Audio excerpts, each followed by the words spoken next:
சாய்பாபா கிட்ட ஒரு பக்தர் வந்து கேட்டிருக்காரு. சாயி, எனக்கு எந்த தொழிலும் சரியா வரல, என்னால சம்பாதிக்கவும் முடியல, ஒரு தொழில் ஆரம்பிச்சா கொஞ்ச நாள்லயே மூடுற மாதிரி ஆயிடுது சாயின்னு சொன்னாராம். அதுக்கு சாய்பாபா கேட்டிருக்காரு, ஏன்பா இது வரைக்கும் நீ எத்தனை தொழில் பண்ணிருக்க அப்படின்னு அவர் கேட்டிருக்காரு. சாய், நான் ஒரு 6-7 தொழிலுக்கு மேல பண்ணிட்டேன் சாய், எதுலையுமே நிரந்தரமா நிக்க முடியல அப்படின்னு பக்தன் சொல்லியிருக்காரு. அதை கேட்டு சிரிச்ச சாய், இத்தனை தொழிலையும் எத்தனை நாட்களுக்குள்ளப்பா நீ பண்ணுன அப்படின்னு கேட்டிருக்காரு. அதுக்கு பக்தர் பதில் சொல்லியிருக்காரு, 8 மாசத்துக்குள்ள இத்தனை தொழில் பண்ணிருந்த சாய் அப்படின்னு சொன்னாராம். அதை கேட்டு திரும்பவும் சிரிச்ச சாய், ஒரு விடியல் பொழுது வந்து இரவு வர்றதுக்கே 12 மணி நேரம் ஆகுது, ஒரு குழந்தை பிறக்கிறதுக்கு 10 மாசம் ஆகுது, சராசரியா ஒரு முழு வீட்டை கட்டி முடிக்க குறைஞ்சபட்சம் 8லேருந்து 10 மாசமாவது ஆகும். பூ பூக்க, காய் காய்க்க, பயிர்கள் வளர அதுக்கான காலங்களை எடுத்துக்குது.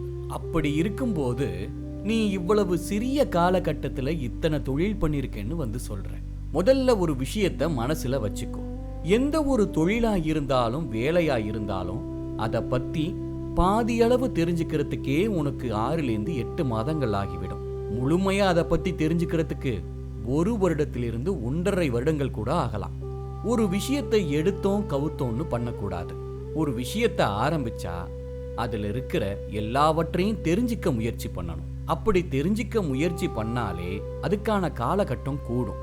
அந்த தெரிஞ்சுக்கிற ஆர்வத்துல என்ன பிரச்சனை வந்தாலும் அதை தீர்க்கறதுக்கான வேலைகளை நீ பார்ப்ப. முக்கியமா பண பிரச்சனைகள் வரும்பொழுது அதை நீ கவனிக்க ஆரம்பிப்ப. இன்னைக்கு பெரிய தொழிலதிபர்களா இருக்கிற எல்லாருமே 10-15 வருடங்கள் ஒரே தொழிலை செஞ்சவங்க தான். அதனால ஒரு தொழிலை ஒழுங்கா முழுமையா பொறுமையா செய்ய ஆரம்பி. எவ்வளவு கஷ்ட நஷ்டங்கள் வந்தாலும் அதை விட்டு போகாத. அதுல இருக்கிற பிரச்சனைகள் தானாவே உன் கண்ணுக்கு தெரிய ஆரம்பிக்கும். அதை சரி பண்ணாலே உன்னோட தொழில் வளர ஆரம்பிக்கும். சின்னதா ஆரம்பிச்சு கொஞ்சம் கொஞ்சமா பெருசா கொண்டு வரலாம். அதற்கான பொறுமையும் அந்த தொழில் மேல உனக்கு ஈர்ப்பும் இருந்தா எந்த தொழில்ல வேணாலும் நீ பெரியவனா ஆகலாம். அதனால மனசுல மட்டும் ஒண்ணு வச்சுக்கோ, ஒரு தொழில் சரியில்லைன்னா மாறிக்கிட்டே போகாத, ஒரே தொழிலை முழு முயற்சியோட செய் அப்படின்னு சாய் பக்தர் கிட்ட சொல்லியிருக்காரு.